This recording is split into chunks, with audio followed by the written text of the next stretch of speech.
na.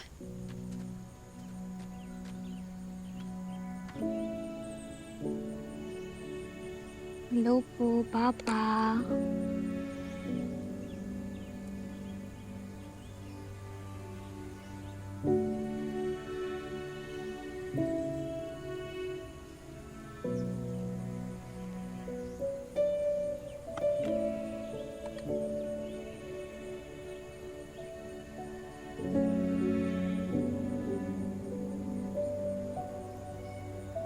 Anong sinabi mo sa kanya?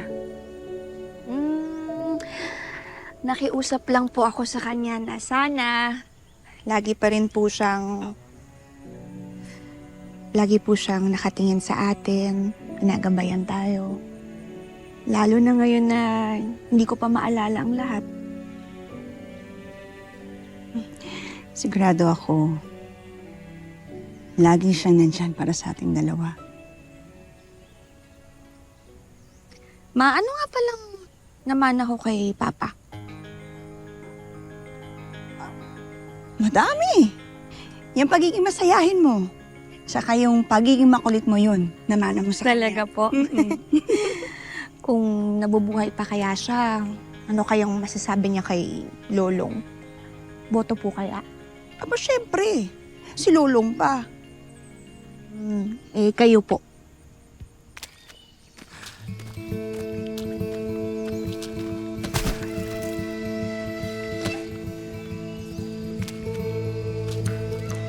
Punta na. Para sa inyo. Ayos ka. Nakikinig ka naman pala eh. O sige na. You're hired. Maraming salamat po, Ma'am Jonah. Okay. Hindi naman ako papayag na ikasal ka kay Lolong kung hindi ako boto sa kanya. Okay. Pero, ngayon, ikaw ang magdidesisyon. Kaya, ikaw ang tatanungin ko.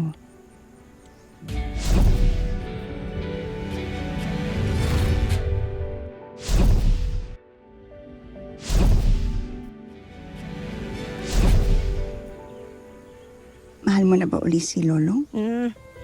Yan ka na naman, Mami. Mga tanong mo eh.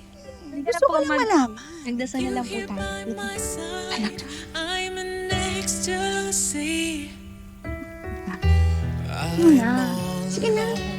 Mama, huwag na makulit. Ikaw naman, patago mo pa sa akin. Without a glimpse of you.